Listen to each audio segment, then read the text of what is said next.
Bom dia a todos, sejam bem-vindos ao segundo dia da programação do Congresso Brasileiro de Magistrados. Gostaria de convidar os presentes para ocupar os seus lugares, em especial que estão indo do acesso ao auditório para possamos dar início à programação.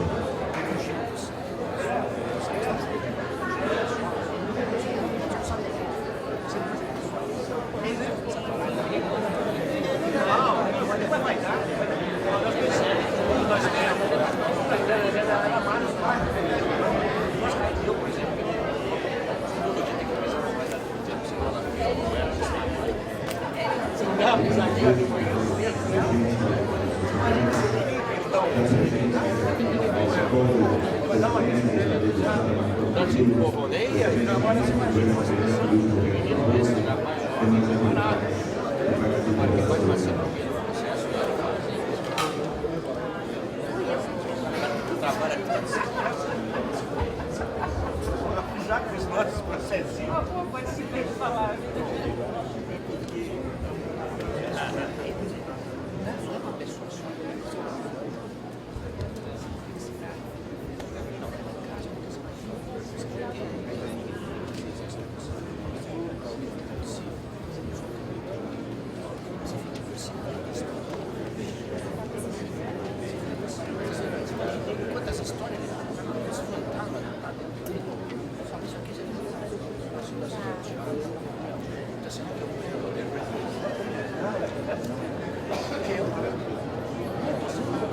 Bem, senhoras e senhores, mais uma vez, bom dia a todos.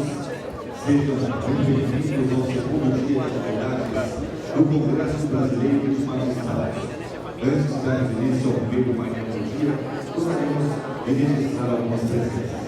Em nome do presidente da Associação de Magistrados Brasileiros, AMB, juiz João Ricardo Costa, agradecemos a presença da Sua Excelência, o governador do Estado, Marcelo Pereira, Sua Excelência, o ministro do Supremo Tribunal Federal, Luiz Roberto Barroso, do ministro da Justiça, que está chegando aqui no salão, Eduardo Cardoso, também em presença dos ministros do Superior Tribunal de Justiça, Dr. Luiz Felipe Salomão, o ministro Marco Aurélio Buzzi, presença do presidente do Tribunal Regional do Trabalho, da 18ª Região, desembargador Albon Talharenha, o presidente do Tribunal de Justiça do Estado de Santa Catarina, desembargador Charque, presença do diretor-presidente da Escola Nacional da Magistratura, desembargador Cláudio Delonte, presidente do Conselho Nacional dos Procuradores Gerais do Ministério Público, o Procurador-Geral de Justiça de Goiás, Dr. Lauro Machado Nogueira, presença do secretário de Estado de Segurança Pública, delegado federal Joaquim Mesquita,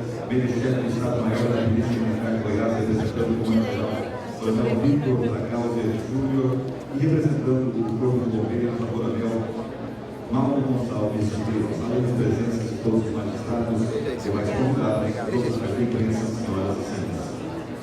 Bem, senhoras e senhores, dando sequência aos trabalhos do 22º Congresso Brasileiro dos Magistrados.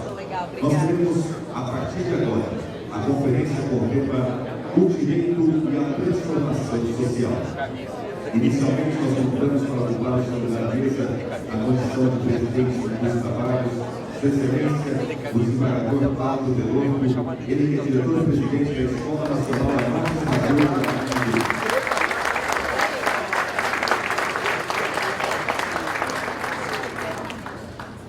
Bem, senhoras e senhores, e como é honra, em nome da AMB, nós convidamos para ocupar o seu lugar à mesa o conferencista, Sua Excelência, o ministro do STF, Luiz Roberto Barroso.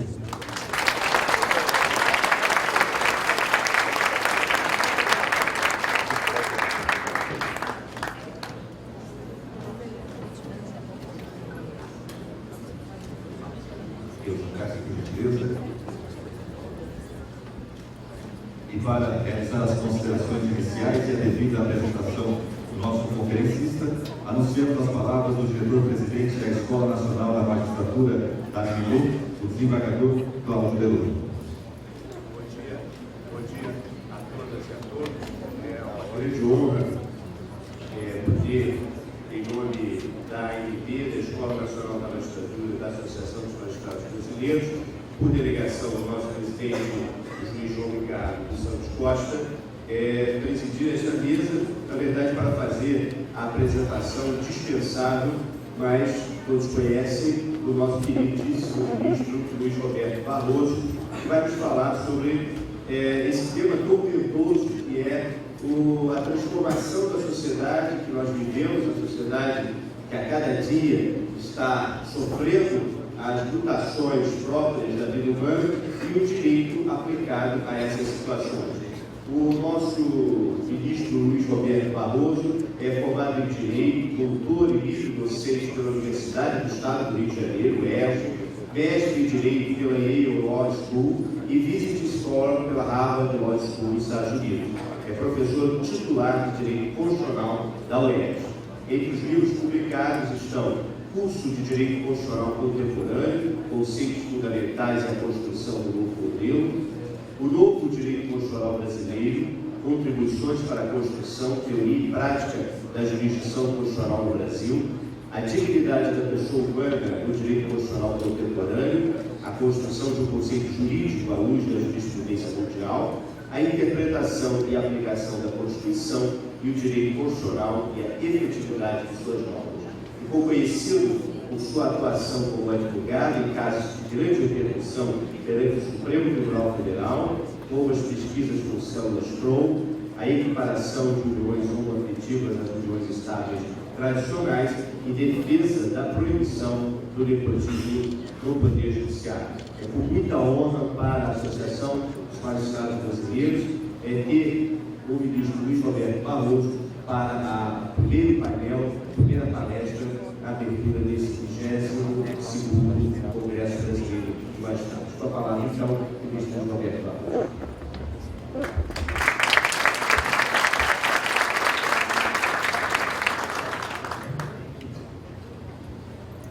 Caro amigo, presidente desta mesa, desembargador Cláudio, por favor, senhor presidente da ANB, Luiz João Ricardo Costa,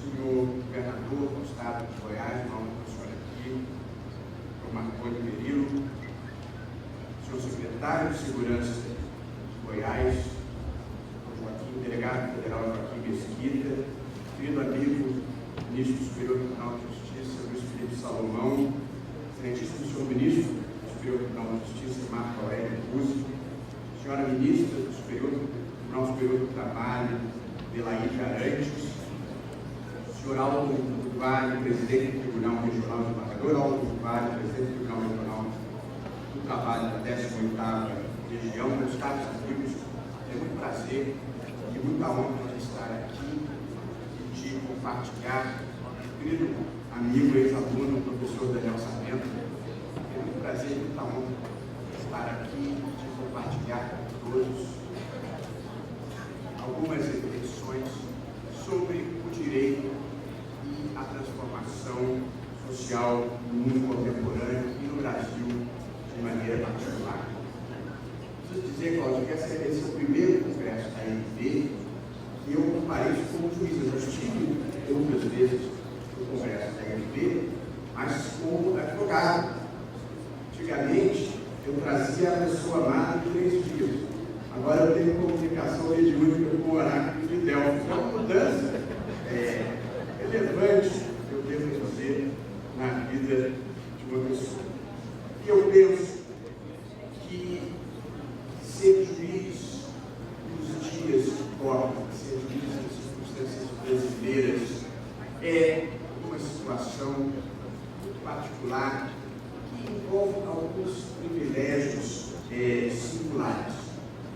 O Brasil vive um momento de vertiginosa ascensão política e institucional do Poder Judiciário.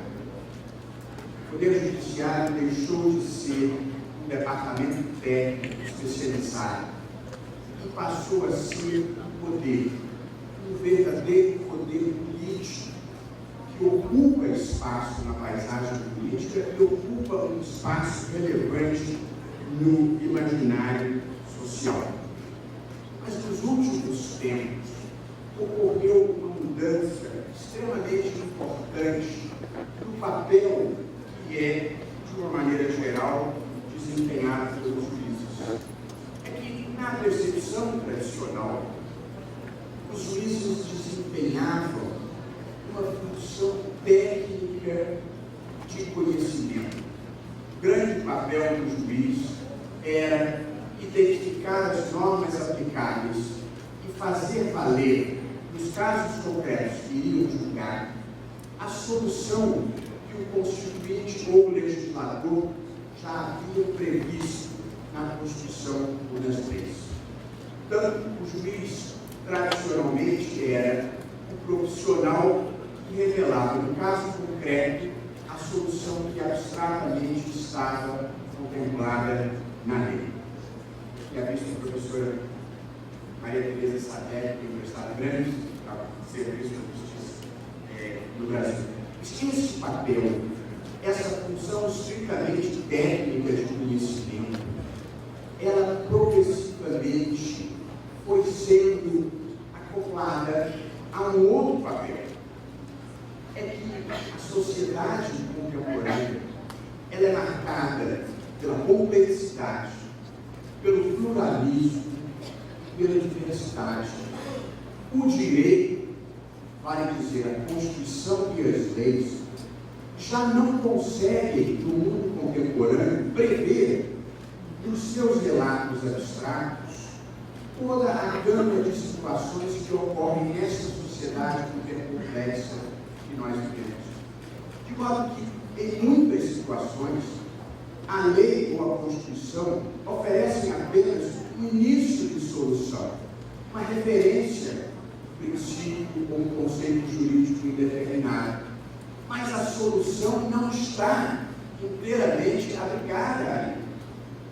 De modo que, no mundo contemporâneo, em múltiplos casos, o juiz se torna um coparticipante do processo de criação do direito. Essa é a grande mudança do papel dos juízes, tornar-se um coparticipante do processo de criação do direito naquelas situações para as quais não existe uma solução pré-pronta no ordenamento.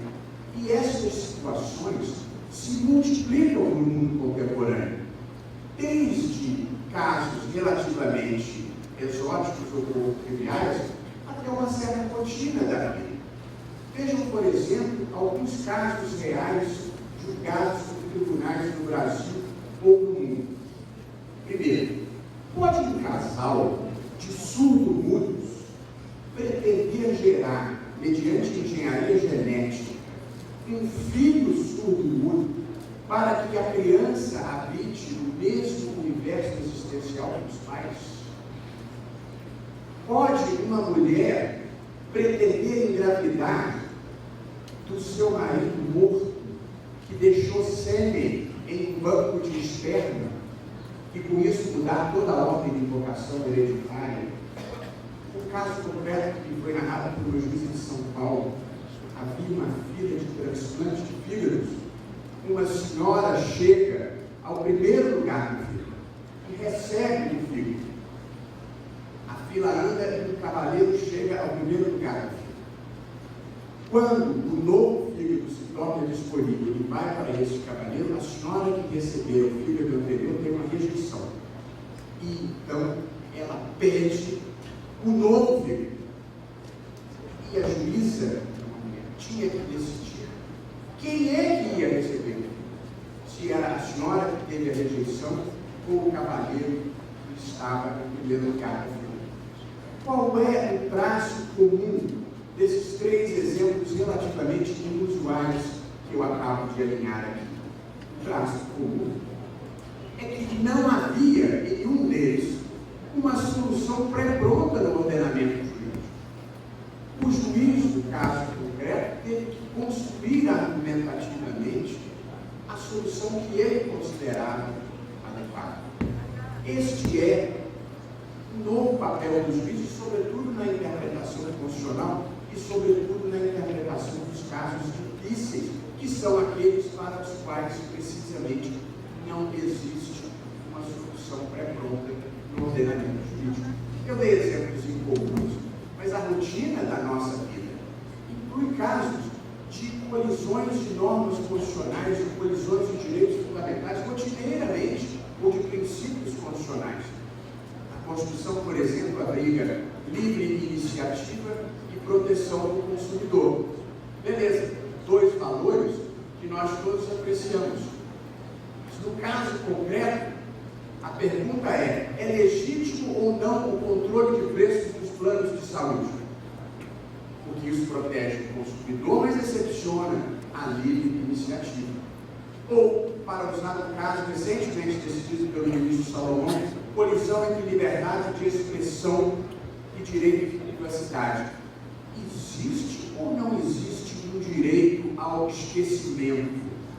As pessoas têm ou não têm o direito de procurarem apagar, inclusive nos sites de busca, algum fato que elas considerem indesejável que conste da sua biografia ou de um daqueles sites. De novo, como duas normas constitucionais postulam incidência sobre o caso concreto, não é possível resolvê-lo com a nossa técnica tradicional de substituição de fato à norma, que duas normas postulam incidência sobre o caso concreto. Ou o exemplo de construção de uma usina hidrelétrica na Amazônia, a Constituição fala em um dos objetivos nacionais ser o desenvolvimento e um dos elementos a serem protegidos na ordem social é o meio ambiente. Construir usina hidrelétrica na floresta é bom para o desenvolvimento, mas afeta em medida relevante a fauna, a flora e, consequentemente, tem um impacto ambiental. Então, em todas essas situações, o judiciário teve que resolver o problema sem que houvesse uma solução pré-pronta no ordenamento.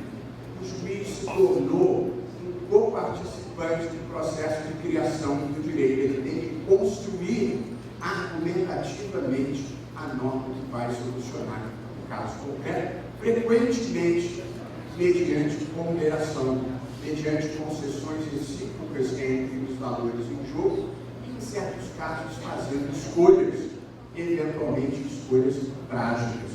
Eu gosto de exemplificar ilustrativamente a ideia de ponderação e essa escolha trágica. O sujeito que ganhou um carro, comprou um carro, um Opala, uma história antiga, uma história verdadeira. O sujeito comprou um Opala, e naqueles anos 80 era um grande carro, e ele deu o máximo de velocidade ali, ele era na estrada de Alfena, subiu uma colina.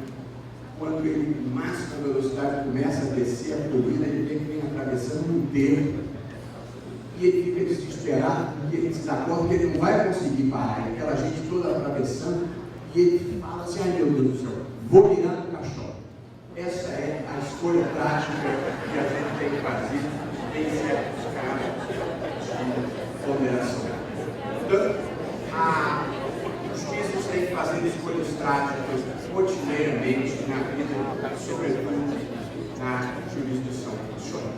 Portanto, esses dois fatos que eu noticiei, a exceção política e institucional do Poder Judiciário e o aumento da subjetividade judicial, sobretudo nos casos difíceis para os quais não há uma solução pré-pronta, potencializaram o papel do Judiciário e o poder dos juízes.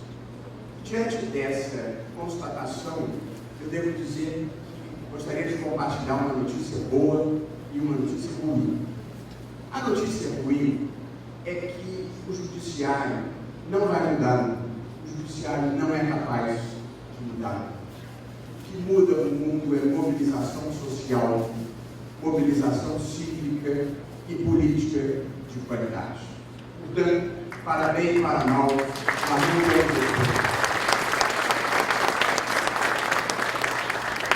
a notícia boa: o Judiciário tem capacidade, muitas vezes, de mudar o curso do debate e, sobretudo, de mudar a qualidade do debate. E eu gostaria de, a partir de agora, fazer algumas reflexões sobre o direito e transformação social na perspectiva do Judiciário, não apenas na perspectiva de prestação jurisdicional, embora também, mas na perspectiva perspectiva pela qual nós vemos o mundo. Pessoas que trabalham com as categorias que nós trabalhamos e nos ambientes que nós trabalhamos. A primeira reflexão importante que eu gostaria de compartilhar é sobre a democracia contemporânea e o sentido e o alcance da ideia democrática no mundo contemporâneo. A democracia contemporânea é feita de votos, ela é feita de direitos e ela é feita de razões. Essas são as três dimensões da democracia. A primeira dimensão, que é a do voto, é a dimensão representativa. E o protagonista da democracia representativa são os agentes eletivos, portanto, o Congresso Nacional e os chefes de executivo. A segunda dimensão da democracia contemporânea é a dos direitos, é a democracia constitucional, é a proteção dos direitos fundamentais. O protagonista da democracia constitucional é, em ampla medida, o Poder Judiciário. Somos nós que tutelamos os direitos subjetivos em geral e os direitos fundamentais em particular. E a terceira dimensão da democracia contemporânea, que é o ponto ao qual eu queria chegar, são as razões. Nós vivemos um mundo em que a participação política não se esgota no momento do voto colocado na urna. A participação política, ela se dá num debate contínuo e permanente dos diferentes grupos sociais, pela imprensa, pela universidade, nos sindicatos, no movimento social. É a democracia deliberativa, é a democracia de troca de argumentos, de oferecimento de razões, de apresentação da melhor justificativa para as escolhas políticas que devem ser feitas. Pois nós, no Brasil, avançamos muito em termos de democracia representativa, avançamos muito em termos de proteção de direitos. Nós temos um problema hoje no Brasil importante, que é a má qualidade do debate público. Uma democracia sem argumentos, uma democracia sem razões, uma democracia sem debate público de qualidade. Tomem, por exemplo, um tema que é relevante para todos nós, que é a questão da maioridade penal. Uma decisão sobre diminuir ou não a maioridade penal não é uma briga de torcidas. Quem é progressista defende uma tese, quem é conservador ou reacionário defende outra tese. A vida não é assim. O debate precisa ser um debate mais sofisticado. Mas não é isso que se assiste na sociedade. E devo dizer que numa democracia nenhum tema é tabu. Qualquer tema pode ser discutido à luz do dia. E, portanto, se há demanda social por mudança na maioridade penal, a sociedade tem que discutir, o Congresso tem que discutir. Portanto, o problema não é discutir essas matérias. O problema é a discussão que se funda não em argumentos substantivos, mas em troca de adjetivos. A discussão verdadeira, eu estou deixando de lado se é ou não Cláudio da Terra, porque essa discussão nos tranca quase desde julgar. Mas o que se deve discutir é o seguinte: quantas pessoas seriam colhidas se a maioridade penal baixasse? Quantas vagas seria preciso criar no sistema se a maioridade penal baixasse? Quanto vai custar para a sociedade brasileira essa mudança constitucional importante? E a partir daí, com fatos, as pessoas podem discutir se é bom ou se não é. A verdade é que as pessoas discutem sem os fatos, as pessoas discutem sem informações, as pessoas acham sem ter procurado. Portanto, fica um debate público empobrecido. E aí, como não há informação, como não há fatos, o debate público se desqualifica. E nós criamos, em parte, uma sociedade, temos que mudá-la, que quem pensa diferente de mim não é meu inimigo. Quem pensa diferente de mim é meu parceiro na construção de uma sociedade plural, democrática e aberta. Essa é a primeira mudança cultural que tem que ser feita, de que a divergência não é ofensa. A divergência é que cada um ousa ser o que é e não como ser assim. Bastar-se a si mesmo é a maior solidão. E em segundo lugar, é preciso acabar com uma prática brasileira de que quem pensa diferente não precisa ser desqualificado moralmente. E, portanto, se o sujeito pensa diferente, ele só pode ser um cretino ou estar a serviço de alguma causa escusa que ele não pode confessar. Também é uma postura subcivilizada, que é não admitir que o outro pensa diferente, e aí, em vez de focar no argumento, o debate foca no outro. E o debate passa a ser: eu tenho mais virtude do que você, e não o meu argumento é melhor do que o seu. Portanto, essa é uma outra mudança civilizatória, eu diria uma mudança de patamar ético, que implementaria uma importante transformação social no Brasil, sem mencionar a sempre lembrada frase do Gandhi, que a gente deve promover na gente mesmo, a mudança de desejo para o mundo. Portanto, eu diria, numa primeira reflexão, num ambiente qualificado como esse, que eu gostaria de fazer, é esta. A democracia contemporânea tem uma nova dimensão, que é a dimensão do debate público, a dimensão das razões, a dimensão da disputa pelo melhor argumento que vai fundamentar as escolhas políticas. E nós precisamos civilizar e qualificar o debate público do Brasil. Transformar a vida num diálogo efetivo, que as pessoas se ouçam, levem em conta o argumento do outro e depois decidam. Ninguém é obrigado a abdicar do que é ou do que pensa, mas é obrigado a ter respeito e consideração do outro, um certo espírito de diálogo, que é ouvir o outro. Não pode ser um diálogo, como uma charge que eu vi do Luiz Fernando Veríssimo, que é genial escrevendo e também desenhando, que era aquela série dele das cobras, e aí aparece uma das cobras, que na verdade é uma minhoca, e aí a minhoca fêmea fala para a minhoca macho: flecha, era flecha ou não. Às vezes tenho a impressão que você não presta nenhuma atenção no que eu falo. E a minhoca macho, confirmando as suspeitas, responde: 10h30 mais ou menos. Portanto, a mudança na qualidade do debate público.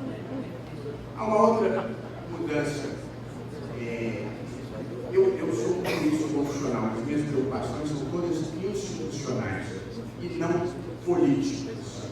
Não que a política seja irrelevante na vida, pelo contrário, numa democracia política é gênero de primeira necessidade. Mas o meu papel, como nosso papel em geral, é de ter preocupações institucionais e não preocupações com o varejo político.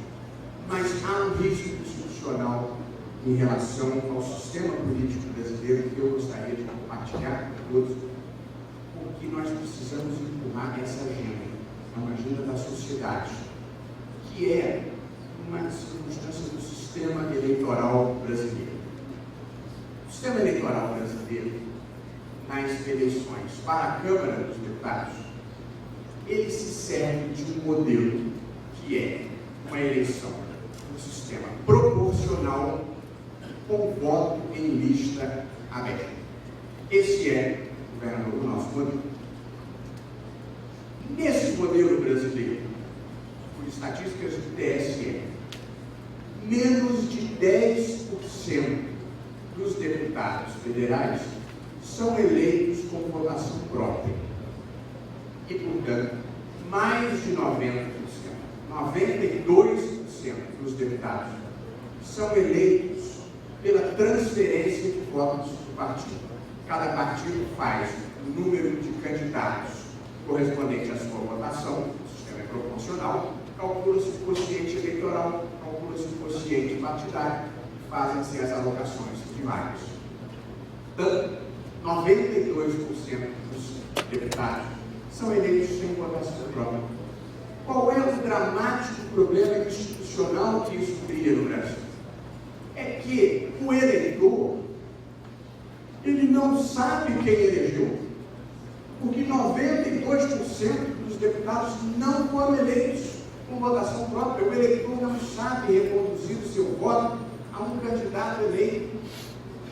E pior, o eleito não sabe a quem ele deve a sua eleição. Então nós temos um sistema político em que o eleitor não tem de quem cobrar. E o eleito não tem a quem prestar contas. Não há legitimidade democrática que possa resistir a um modelo em que não há possibilidade de responsabilização política. E isso levou a esse dramático descolamento entre a classe política e a sociedade civil. São mundos à parte, mundos paralelos, em que um não tem de quem cobrar e o outro não tem de quem prestar contas. Portanto, não é uma escolha ideológica, uma escolha filosófica. É uma mudança para superar um grave comprometimento da legitimidade democrática no Brasil. Eu, pessoalmente, sou a favor de um modelo de voto distrital misto. Mas essas são preferências políticas. O que eu estou apontando é uma discussão institucional grave, de perda de legitimidade democrática na sociedade brasileira, de uma maneira geral. Eu passo ainda por uma outra reflexão, essa mais diretamente ligada ao sistema judicial e à nossa atuação como juízes. Nós precisamos melhorar o sistema punitivo no Brasil. O sistema punitivo no Brasil é um desastre. E nesses 2 anos e meio que eu tenho sido juiz, eu constatei isso de uma forma quase chocante. E gostaria de compartilhar com os senhores algumas reflexões. O sistema punitivo brasileiro, ele é feito para pegar pobre. Essa é a primeira e absoluta verdade. O sistema só consegue pegar pobre. Ele é feito. Ninguém deve ser pego porque é rico. Ser rico não é crime. Mas também ninguém deve ser automaticamente absolvido. A vida tem que ser igualitária para todas as pessoas. Pois no Brasil, quem é juiz criminal aqui poderá testemunhar isso. É muito mais fácil prender um menino com 100 gramas de maconha do que prender um empresário por um golpe de 10 milhões na praça. Mas muito mais fácil. Não é pouco mais fácil. De modo que o sistema punitivo reproduz o quadro geral de ineficiência estatal, de desigualdade, de escolhas de classe que vigem na sociedade brasileira de uma maneira geral. É preciso mudar o sistema de prescrição que é feito para que os casos prescrevam. Não é uma fatalidade. Isso é um propósito. O sistema é feito para não funcionar. É preciso mudar, e aí vem a culpa do Supremo, embora não estivesse lá, o momento de possibilidade de execução da decisão. Entende que é preciso mudar isso. Porque a jurisprudência do Supremo, que exige o trânsito em julgado para poder executar qualquer condenação criminal, ele faz com que todo advogado criminal se torne um chicanista por dever de ofício. Ele não deixa o processo acabar, ele vive para isso. E, portanto, a advocacia criminal no Brasil passou a ser uma busca desesperada por prescrição. Porque, como não se pode executar, o sujeito vai entrando com um recurso atrás do outro descabido, ou com um caso recente chegou no Supremo. O sujeito, depois de condenado na segunda instância, entrou com 25 recursos entre o Superior Tribunal de Justiça e o Supremo Tribunal Federal. 25. Se você contar isso num evento internacional, nós seremos alvo de escárnio, coisa patética, de sistema ridículo que vocês têm no Brasil. Portanto, é preciso mudar prescrição, sistema recursal e momento em que é possível dar execução às condenações criminais. Como o sistema é muito ruim e feito para não funcionar, quando alguém se dispõe a atuar fora do padrão, eu vou avisar essa frase porque ela me amaldiçoou nesses anos, quando alguém resolve atuar fora da curva, vira herói. O mensalão criou heróis, o petrolão criou heróis, porque foram os juízes que saíram da zona de conforto para fazer diferente do padrão.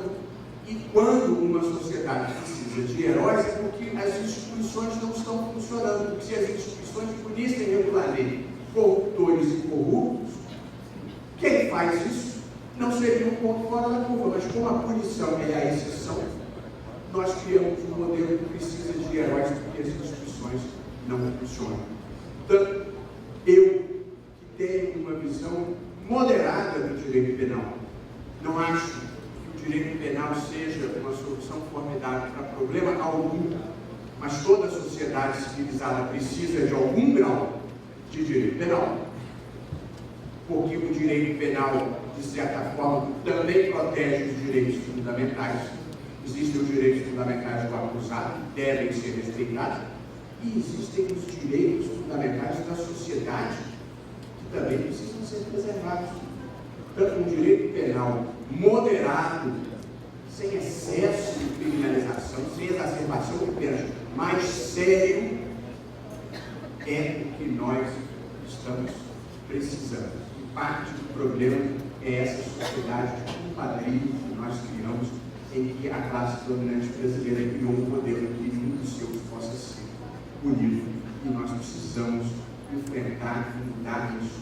É uma mudança de patamar civilizatório, criar uma sociedade justa com direito penal moderado, mas para todo mundo, e não direito. O sistema é tão ruim, a sociedade brasileira tem duas grandes demandas, dois grandes temores: a violência e a corrupção. Pois mais de 50% das pessoas que estão presas no Brasil, das 600 mil pessoas presas no Brasil, não estão presas, nem por violência, nem por corrupção. Por corrupção é menos de 1%. Por violência você tem algum grau, em torno de 20% de pessoas presas por roubos. O índice de apuração de homicídios é ridículo. As pessoas no Brasil, o maior quantitativo de presos é por delitos associados a drogas e por furto. Isso responde por 50% da população carcerária brasileira. Portanto, eu estou falando isso porque nos últimos anos essa passou a ser uma realidade muito presente na minha vida. No Supremo tem, nas curvas, sobretudo, uma carga razoável de processos penais em que esta realidade que eu estou descrevendo se revela de uma maneira muito evidente. Estou falando de uma forma peremptória e axiomática, porque não tem muito tempo. Eu sou uma dessas pessoas que trafega pela vida com uma mistura de verdades e de certezas. Eu estou falando axiomaticamente, preciso seguir viagem para outros temas. Ninguém é dono da verdade e ninguém é o centro do mundo. E é muito importante ter isso em conta. Embora, Cláudio, às vezes a gente tenha uma derrapada. Eu ia descer, estava em Florianópolis, eu desci no Rio de Janeiro, desci no Rio de Brasília, e quando eu estava pegando a minha mala, ainda dentro do avião, veio uma moça andando na minha direção, que a mala dela estava próxima a mim, dentro do avião. E aí ela veio andando na minha direção, e a camisa dela dizia assim: "O meu coração é do Senhor." Eu olhei aqui, coisa simpática. Uma fração de segundo depois, eu me dei conta que ela não estava se dirigindo ali, mas como ela vinha na minha direção, mas eu nem conheço. Então, na vida, às vezes, a gente vive um momento de centro do universo. Mas não é assim. E a vida funciona. Seguindo ainda o nosso caminho, eu passo a um outro fenômeno associado ao direito contemporâneo e às transformações da sociedade brasileira, que é o fenômeno da judicialização da vida brasileira. E aqui eu gostaria de dividir a minha reflexão em dois capítulos diferentes. Sob o nome de judicialização estão, na verdade, os dois fenômenos diferentes. Existe uma judicialização quantitativa, que é a que aflige a vida de todos nós, sobre a qual eu gostaria de falar. E existe, o termo também é usado, uma judicialização qualitativa, para identificar o fenômeno de que algumas grandes questões políticas, sociais ou morais estão sendo decididas, em última instância, pelo Poder Judiciário. Tanto um fenômeno quantitativo e um fenômeno, digamos, político. Gostaria de começar falando sobre a judicialização na sua dimensão quantitativa. Nós estamos vivendo uma epidemia de processos judiciais no país. Diante de uma epidemia, a gente precisa pensar algum tipo de remédio. Ainda não saíram os dados do Conselho Nacional de Justiça deste ano, mas os do ano passado, divulgados em Florianópolis, em Santa Catarina, noticiaram a existência de 100 milhões de processos no Brasil. O presidente Lewandowski esteve aqui ontem, gosto de dizer, um em cada dois brasileiros estatisticamente está em juízo. Essa judicialização ela tem um aspecto positivo. É que as pessoas tomaram consciência dos seus direitos e passaram a exercer a sua cidadania. Isso é bom. Há um segundo aspecto positivo. É que o judiciário desfruta de um grau relevante de credibilidade, porque as pessoas dispõem a sair dos seus cuidados e postular direitos perante o Poder Judiciário. Então, a judicialização desse Brasil pós-democracia tem dois aspectos relevantes e positivos que eu acho que devem ser destacados. Mas ele tem dois aspectos negativos que tornam o problema muito grave. Primeiro, não há estrutura que dê conta desse volume de judicialização. Esses dias o Supremo invalidou uma prisão, não a minha turma, mas a segunda turma, uma prisão preventiva feita em formulário. Realmente, prisão preventiva feita em formulário é a antítese da fundamentação específica do caso concreto. Mas quem aqui não seria, em alguma medida, solidário com esse juiz que, naquele volume de trabalho, utiliza um formulário que já nem distinguia gênero? Portanto, dizia o acusado, parênteses, Então, é o pior tipo de briga que existe na vida, que a briga em que os dois lados têm razão. E, evidentemente, nós tivemos um sistema que não consegue dar razão. E, o que é pior, isso é mais divertido de dizer, nós precisamos reconhecer isso, o Poder Judiciário é uma instância patológica da vida. Uma questão chega ao Poder Judiciário quando teve briga, quando teve litígio, quando as partes não conseguiram se compor amigavelmente ou administrativamente. Ninguém pode achar que o litígio seja a forma natural de se viver a vida e de uma democracia fluir com naturalidade. Então, passar esse período compreensível de ressaca democrática, ressaca de cidadania, ressaca de exercício de direitos, nós vamos ter que fazer o caminho inverso, que é o caminho da desjudicialização. O grande advogado, eu tenho dito isso na ordem, no futuro próximo, vai ser um sujeito que não propõe uma ação judicial. Um sujeito que tem a capacidade de negociar e articular para não propor uma demanda. Porque, hoje em dia, em muitas circunstâncias, entrar no judiciário é procrastinar indefinidamente a solução de desfecho. E não é porque os juízes trabalham pouco, é porque o volume ultrapassa a capacidade física razoável das pessoas. E aqui, eu falei isso ontem no plenário do Supremo, compartilho com os senhores, o maior cliente individual do poder público, do sistema judicial no Brasil é o poder público. 1/3 das ações judiciais que envolvem o Estado em uma das suas manifestações, que é o Estado, município, com as suas autarquias, inclusive notadamente com o INSS. E o poder público litiga de uma forma que sobrecarrega o sistema e faz mal para a justiça. O que é uma forma de litigar que, em primeiro lugar, não faz acordo. E ao não fazer acordo, mesmo quando está manifestamente equivocado, já sinaliza um padrão de conduta. Eu não reconheço. Mas devo procurador do Estado, eu falo com muito orgulho, muito feliz na minha vida como procurador do Estado do Rio de Janeiro. Portanto, a minha percepção crítica é de quem é parceiro, não de quem está contra. Mas às vezes acontece um acidente, cai um viaduto, de manifesta responsabilidade do Estado ou do município. E ainda assim, o Estado e o município não querem chamar os interessados e propor um acordo digno que abrevie anos de litígio.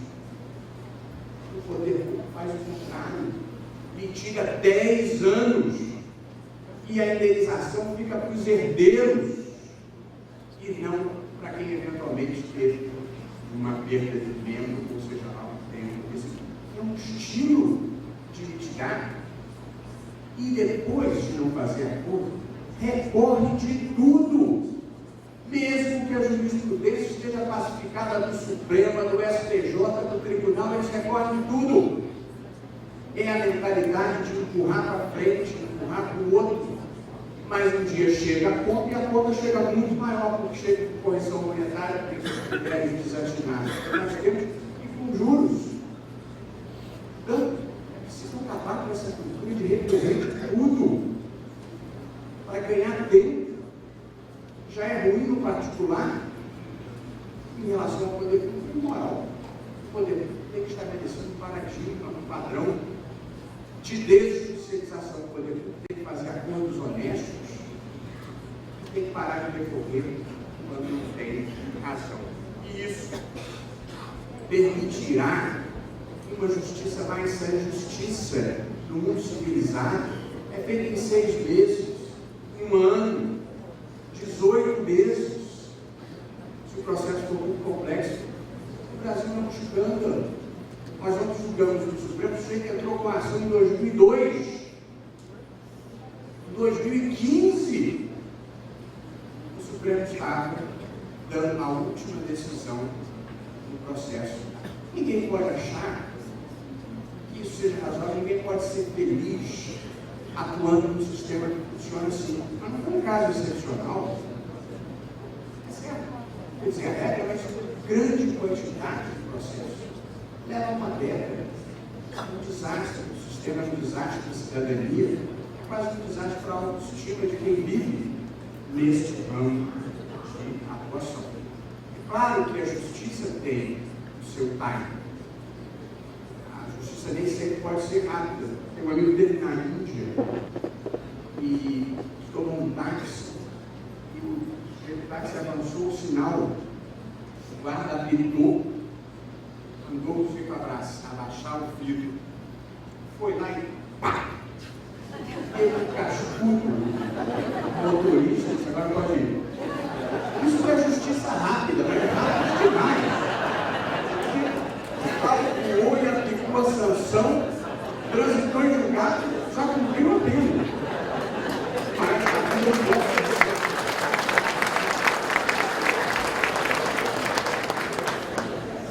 E aqui eu chego ao último capítulo das minhas reflexões. Eu achei que muito melhor do que fazer uma apresentação jurídica era compartilhar ideias, aflições, e eu sei que aflige fazem parte da vida de todas as pessoas que estão aqui e passaram a fazer parte da minha vida. Eu preciso dizer que eu era feliz, ele não sabia. Eu ando pelos cantos assobiando da Maísa, que ela dizia, se eu soubesse naquele tempo que eu sei agora, eu não seria esse ser que chora. Termina assim, eu tive orgulho e tenho por castigo a vida inteira para me arrepender. Não é verdade, eu devo dizer. Eu estou muito feliz onde estou, e é uma forma, e eu falo isso muito sinceramente, uma forma bacana de servir o país. De servir o país que deu uma vida maravilhosa.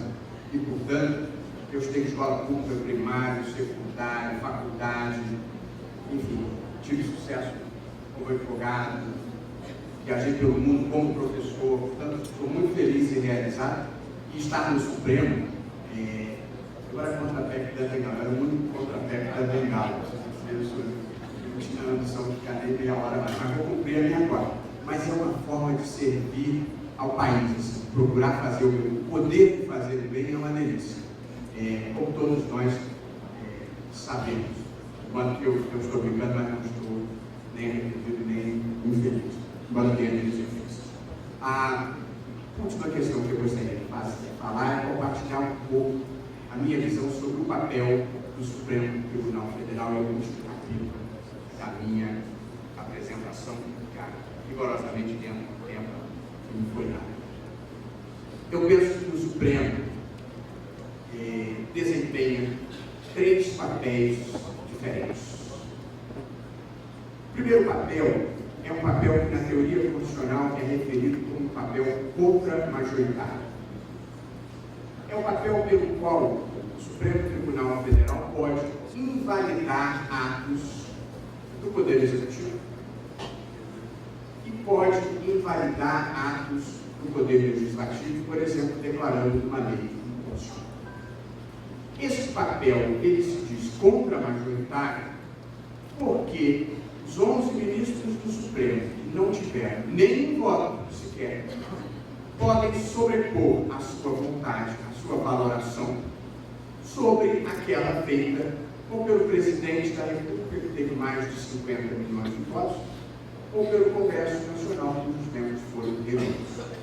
Portanto, diz que a invalidação de um ato dos outros poderes pelo Supremo é uma competência contra-majoritária, porque o Supremo, que não é um órgão majoritário, que não é eleito, sobrepõe a sua vontade à dos órgãos majoritários, porque foram eleitos. Há problemas democráticos neste poder, que a teoria constitucional já equacionou de longa data. É legítimo o Supremo invalidar atos dos outros poderes para proteger direitos fundamentais e para proteger as regras do jogo democrático. A democracia não é só produto da vontade da maioria. A democracia é também produto da proteção dos direitos fundamentais, que faz com que todas as pessoas possam participar do processo democrático, sendo livres e iguais. Portanto, a teoria constitucional legitima esse papel do Supremo Tribunal Federal. E, embora exista hoje uma certa percepção social de que o Supremo é muito ativista e se sobrepõe com frequência à vontade do Executivo e do Legislativo, eu gostaria de dizer que essa é uma percepção errada. O que existe largamente no Brasil e perante o Supremo é a judicialização. Quase tudo hoje no Brasil pode ser judicializado, porque a Constituição é abrangente, cuida de tudo, e porque o sistema constitucional brasileiro permite que não apenas todo juiz de direito seja também um juiz constitucional, todos nós, como também permite que um longo elenco de legitimados proponha ação direta perante o Supremo Tribunal Federal. De modo que toda questão chega ao Supremo, que tem legitimidade, os partidos políticos, as entidades de classe de âmbito nacional, as confederações sindicais, os governadores, as mesas das casas legislativas. É preciso que o interesse seja muito chifrinho para não ter um legitimado do artigo 103 para propor uma ação direta. Então, tudo no Brasil, hoje, pode ser judicializado. Mas isso não quer dizer que o Supremo seja ativista. A judicialização é produto desse arranjo institucional brasileiro. O Supremo é, como regra geral, autocontínuo. Por exemplo, pesquisas com células tronco embrionárias, foi aprovada uma lei que permitia as pesquisas. Procurador-Geral da República questionou a constitucionalidade da lei perante o Supremo. O Supremo, é verdade que uma votação apertada, mas o Supremo manteve a lei. O Supremo disse que a lei é constitucional. Portanto, a matéria foi judicializada, mas a decisão foi de autoconversão e não de ativismo judicial, foi de manter a lei. O mesmo aconteceu com as cotas raciais. Uma matéria polêmica, controvertida, foi judicializada. O Supremo manteve a lei. Portanto, houve judicialização, mas não houve ativismo. Uma decisão de autoconversão. Após a Serra do Sol, demarcação feita pelo Executivo, tema controvertido, como sabe, o Supremo manteve a demarcação, manteve a portaria do Ministro da Justiça e a homologação do Presidente da República. Portanto, as pessoas confundem um pouco a judicialização, que é um fato que existe no Brasil, com o ativismo, que seria uma atitude de interpretação expansiva ou proativa da Constituição, que não é a regra, é a exceção. O problema é que as exceções é que se tornam muito visíveis. E, portanto, as pessoas tomam a exceção pela regra. Duas exceções recentes de grande visibilidade. A questão do financiamento eleitoral por empresa. Essa foi uma decisão contra-majoritária. O Supremo declarou a inconstitucionalidade de uma lei. E aqui a matéria ficou confusa por uma opção de razões que não vou dizer aqui, em parte até porque a imprensa não recebeu algumas despesas.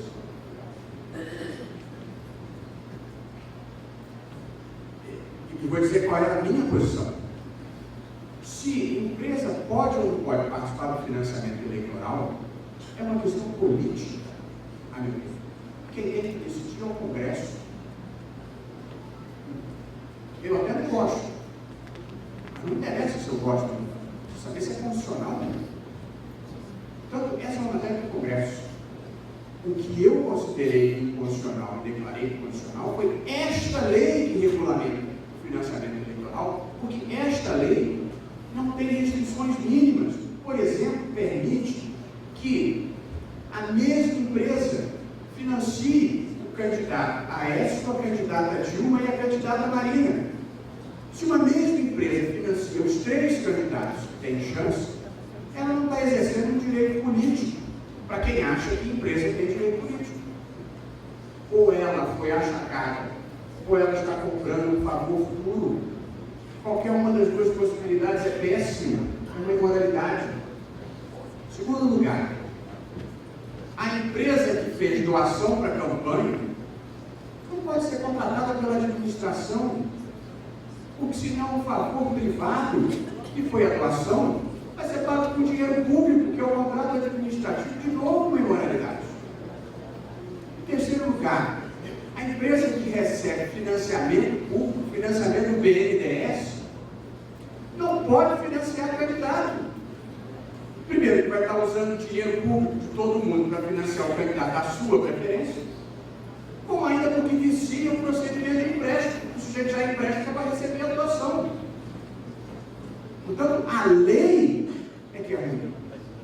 Agora, se a lei impuser algumas restrições mínimas de decência política e de moralidade administrativa, se o Congresso quiser, é papel do Congresso, não é nosso. O nosso papel é proteger a Constituição e o mínimo de decência política numa sociedade que nós desejamos construir. Só que essa foi uma decisão contra-majoritária, no sentido de que foi uma decisão que invalidou uma lei no Congresso. Mas certamente não foi contra-majoritária no sentido de interpretação da vontade social. E aqui eu chego ao segundo papel do Supremo. Eu poderia falar da questão das drogas e da descriminalização das drogas, mas eu precisaria de mais tempo que eu tenho para explicar isso. E ainda não acabou o julgamento de qualquer forma. Mas eu chegava ao segundo papel do Supremo, que é o papel representativo. São aquelas situações em que o Supremo Tribunal Federal atende demandas sociais que não foram atendidas a tempo e a hora pelo processo político majoritário. Como o Supremo fez, por exemplo, no caso do nepotismo. Aliás, eu diria, uma das páginas mais bem escritas da própria Associação dos Magistrados Brasileiros, que foi obter perante o Supremo Tribunal Federal a validação da proibição do nepotismo feito pelo Conselho Nacional de Justiça. Aqui eu penso que a ANP, na gestão era do Rodrigo Colasso, tomou uma decisão que marcou a sua história, que é egocentro institucional ou egocentro ideológico. E a ANP fez uma opção institucional e obteve no Supremo a declaração da constitucionalidade, a proibição do nepotismo, da nomeação de parentes até o 3º grau para cargos em comissão de funções qualificadas. Cargo público não é para nomear aparentada. Cargo público é para nomear gente que tem qualidade, vai servir o público. Portanto, naquele caso, a grande discussão era se era possível o Supremo proibir o nepotismo sem lei. E o Supremo extraiu do princípio da impessoalidade e da moralidade da Constituição a proibição do nepotismo. Atendeu a uma demanda social que o Legislativo não atendia. E penso que fez muito bem. Em matéria de fidelidade partidária, ao dizer que a mudança de partido na eleição proporcional gerava perda de mandato, também foi uma decisão representativa. A sociedade não suportava aquele espetáculo que o sujeito já era eleito pelo partido e não por votação própria, em seguida mudava do partido, fraudando a vontade do eleitor. Esses são dois exemplos em que o Supremo desempenha uma competência, um papel, uma função representativa, atender determinadas demandas sociais que ficaram paralisadas no processo político majoritário. E o último papel, que é um papel a ser exercido com grande autocontenção e grande parcimônia em situações excepcionais, é um papel que eu gosto de chamar de papel iluminista, que é, de vez em quando, em situações esporádicas, dar uma empurrada na história quando ela impera. Foi o que a Suprema Corte Americana fez em matéria de fim da segregação racial nas escolas públicas. Também não vinha lei, não passava lei nem no Congresso, nem nas legislaturas estaduais, mas a Suprema Corte Americana acabou com a institucionalização do racismo, dizendo não pode segregar entre crianças brancas e negras nas escolas públicas. Não pode ter escola para criança branca e escola para criança negra. Sem lei, estudou o patamar dos direitos fundamentais dos negros nos Estados Unidos a partir dessa decisão de 1954. E no Brasil foi, a meu juízo, respeitando quem pensa diferentemente, que o Supremo fez em relação às uniões afetivas.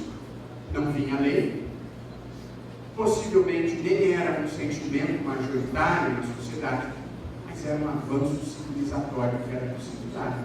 As pessoas não podem e não devem ser discriminadas em razão da sua orientação sexual. O que vale a vida são os nossos afetos.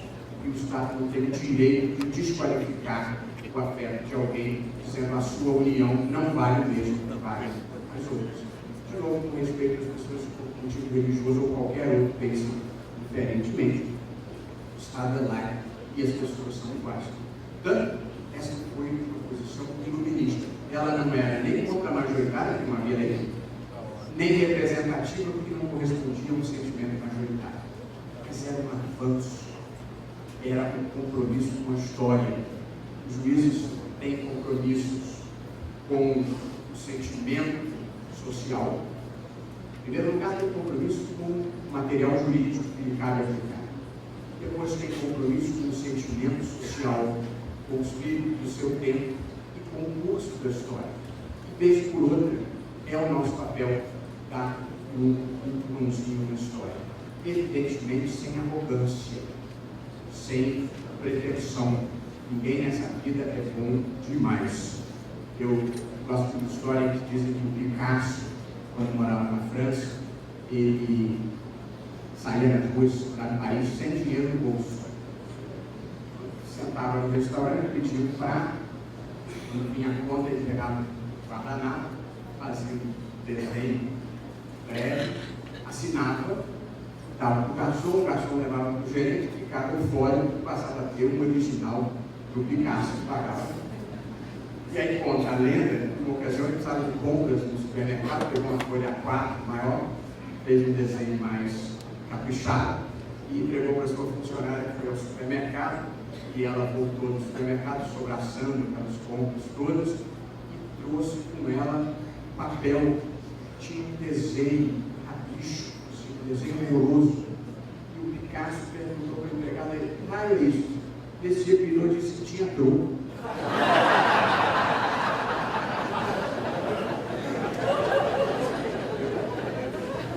Eu procurei qualificar essas 3 manifestações do Supremo, que é até do último trabalho que eu escrevi, saiu lá no final do ano, chama-se A Razão Sem Voto, que é essa discussão desses papéis do Supremo Tribunal Federal. Eu gosto de conceituar, eu me lembro de uma história que era contada pelo professor e desembargador do Rio, Najib Islay, e ele dizia que havia uma Câmara no Tribunal de Justiça, que tinha um desembargador, toda vez que ia votar, aqueles móveis antigos, tinha uma gavetinha, então toda votação importante ele abria a gavetinha, olhava no papelucho, voltava de volta na gavetinha e trancava. E aí, em outro caso importante, ele abria a gavetinha, olhava para o papelucho e trancava a gavetinha. Assim, fez anos aqui. E esse pobre homem morreu ainda no exercício da jurisdição, e os seus colegas de Câmara, índios e prontos como eram, não resistiram todavia à tentação, voaram na gavetinha, arrombaram a gavetinha, sacaram o tal papelucho e dizia assim: ex nunc para frente, ex nunc para trás.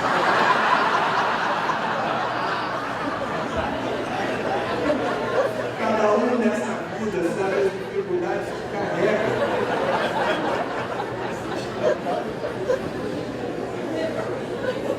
Pois aqui eu concluo esse passeio, eu diria, sobre o papel do judiciário, desse movimento de transformação social que nós temos, para o qual nós temos contribuído.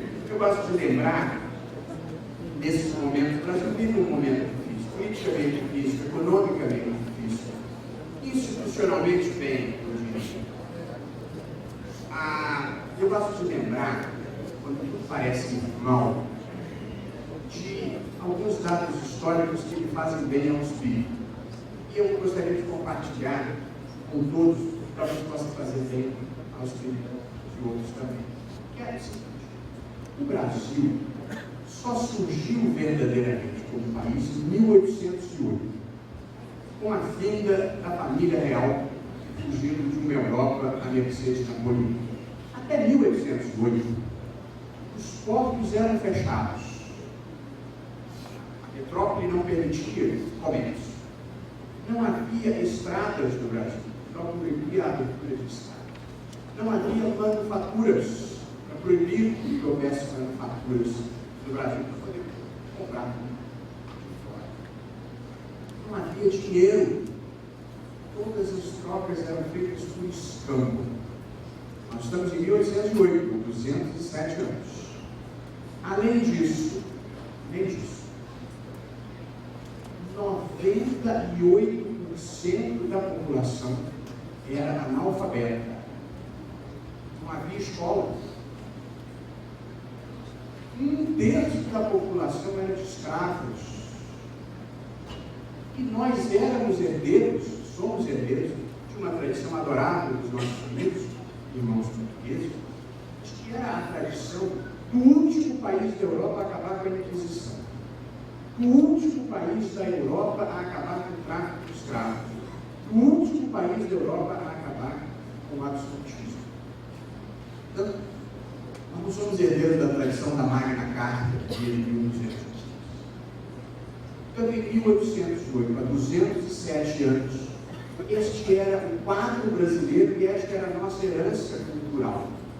Pois em 200 anos, nós nos tornamos uma das maiores democracias de massa existentes no mundo. Temos 30 anos, praticamente, de estabilidade institucional.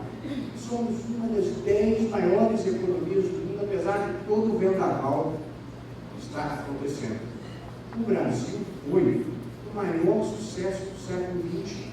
Ninguém percorreu uma trajetória tão expressiva como nós percorremos ao longo do século XX. E o que eu estou dizendo é absolutamente factual. Então, quando tudo parece ir mal, quando parece que a gente está balançando o vento, é preciso dar uma olhada para trás e ver que nós construímos um país em pouco tempo. E a crise brasileira é hoje a crise de uma sociedade que quer mudar de patamar civilizatório. Também é uma crise positiva, de uma sociedade mais consciente, mais crítica, e de um Estado e de instituições que ainda não conseguiram atender a todas as demandas sociais. E acho que o Judiciário desempenha um papel muito importante nesse quadro. E eu repito, sem arrogância nem pretensão. A gente na vida não deve querer ser mais do que verdadeiramente é. Isso é ser menos. Nem a gente deve ser menos do que tem que dever de ser. A vida é feita de prudências e de ousadias e a gente tem que acertar o equilíbrio.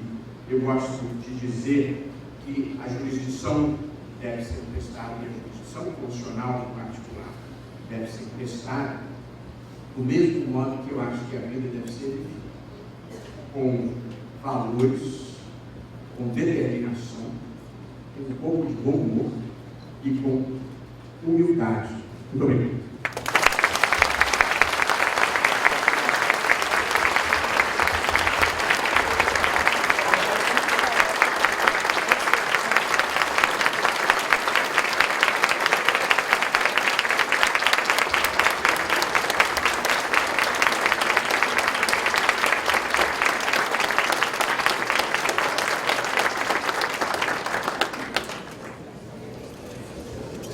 Ministro Famoso,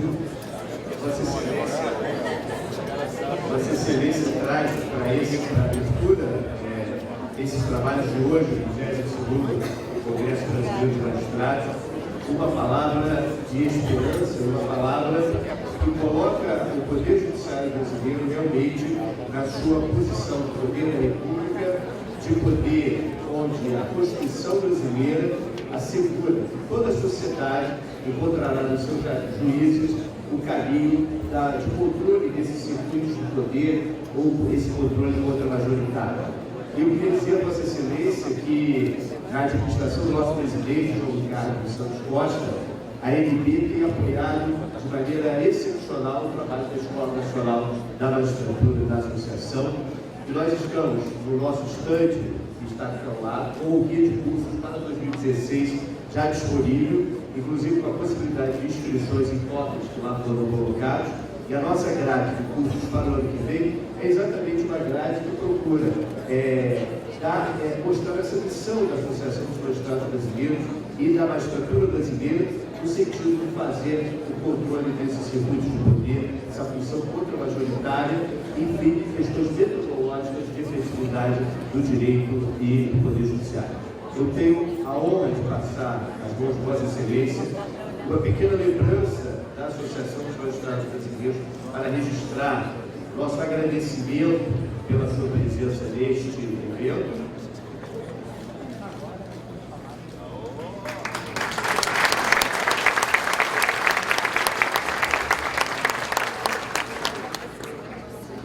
E o certificado, certificamos que o ministro Luiz Roberto Barroso ministrou a Conferência do Direito e Transformação Social do 22º Congresso Brasileiro de Magistrados, com o tema o Poder Judiciário e a consolidação da democracia, o papel da justiça na sociedade contemporânea, realizada pela ANP entre os dias 29 e 31 de outubro no Rio Queijo, em Solos, Brasil. Assinado João Ricardo dos Santos Costa, presidente da ANP.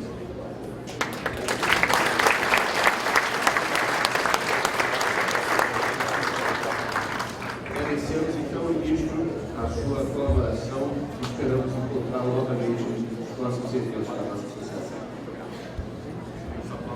Os aplausos de todos mais uma vez.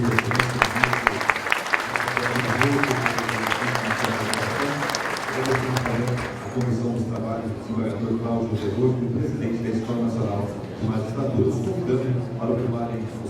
lugares junto à plateia para que possamos dar sequência à programação.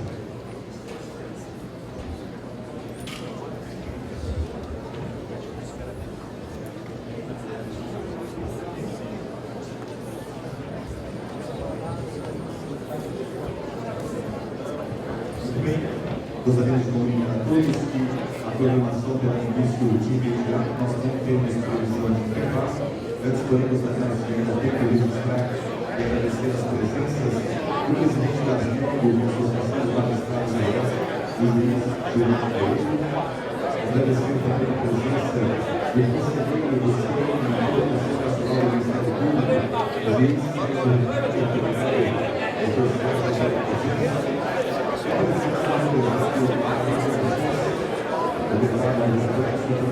o diretor do Intendente Resort, obrigado a todos.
Exatamente a